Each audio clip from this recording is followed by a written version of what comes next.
Hey, good afternoon, everybody. It is December 7th, 2023. We are in the Old Testament book of Job, and we're going to read chapter 13 today.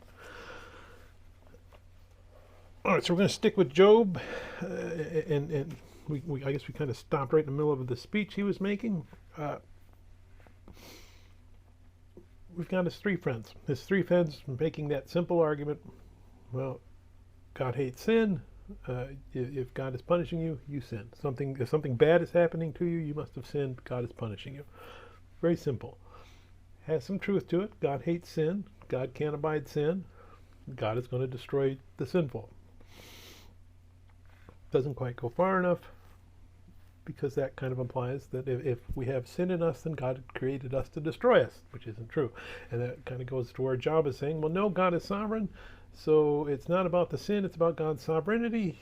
So bad things happen to good people because he just wants this rest. Well, that's not true either.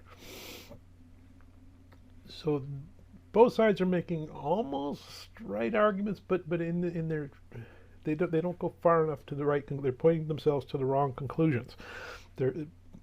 We see the right conclusion because we had that little brief shot of heaven where we see that no, this was God lifting up Job and saying, hey, you know what, he's righteous and he's deserving of everything he gets, and Satan's saying, well, no, I'm going to take it all away and he's going to curse you, and God says, no, he's not, and we see that that's what happens.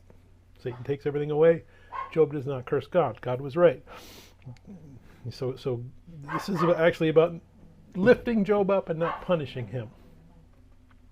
Now we're starting to see another element come in here, because Job says, you know what, if only I could go stand before God, it would probably kill me, but I think I can make an argument where he can see it my way. If only I could had somebody speaking on my behalf. It's not you friends of mine, because you're slamming me as guilty right off the bat, but if only I had somebody who could stand in front of God and plead my case. And that's kind of what was missing in our view of when we were looking at heaven and saying, well, this God in here is kind of a little bit mean and a little bit ornery. There's no love and mercy. Well, we're reading the Old Testament. The person that Job is asking for essentially is Jesus. And as Christians, we should be able to see that and understand that, oh, yeah, that's why we had a little bit of trouble at the beginning trying to sort this out, because that was left out of the story. It was left out intentionally so that we can see why it needs to be in there. God is sovereign. Yes, God hates sin. Yes, God is sovereign. But he created us in his image. He created us for a purpose, which was to reflect his glory. So he didn't create us just to punish us. He created us to lift us up if we would follow what he wanted to do. We didn't, so there has to be a way to fix it, and that was why he came as Jesus Christ, to save the world and to undo the brokenness that we inflicted in the Garden of Eden. So let's go ahead and we're going to read Job chapter 13. Behold, my eyes have seen all this. My ear has heard and understood it. What you know I also know. I am not inferior to you, but I would speak to the Almighty, and I desire to reason with God. But you forgers of lies, you are all worthless physicians. Oh, that you would be silent, and it would be your wisdom. Now hear my reasoning, and heed the pleadings of my lips. Will you speak wickedly for God and talk deceitfully for him? Will you show partiality for him? Will you contend for God? Will it be well when he searches you out, or can you mock him as one mocks a man? He will surely rebuke you. If you secretly show partiality, will not his excellence make you afraid, and the dread of him fall upon you? Your platitudes are proverbs of ashes. Your defenses are defenses of clay. Hold your peace with me, and let me speak. Then let come on me what may. Why do I take my flesh in my teeth and put my life in my hands? Though he slay me, yet will I trust him.